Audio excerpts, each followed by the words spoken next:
New tonight, Parkersburg City Council approved a bike rental agreement at last night's meeting. The agreement was made with Duke Bikes LLC. Founder Robert Duke wanted Parkersburg to have a bike station after seeing larger cities have them. The goal for the bike kiosk is to allow visitors to have a way to easily get around the downtown area. As of right now, the bikes will be used on the Port Trail. Duke says a lot of people are excited for the bikes. Everybody's reaction has been positive. I think that's a great change.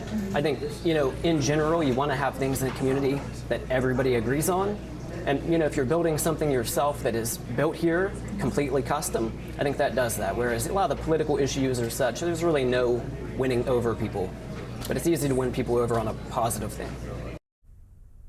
The plan is to have fully automated bikes that you can rent using a QR code. Duke's goal is to launch the bike kiosk around May 1st.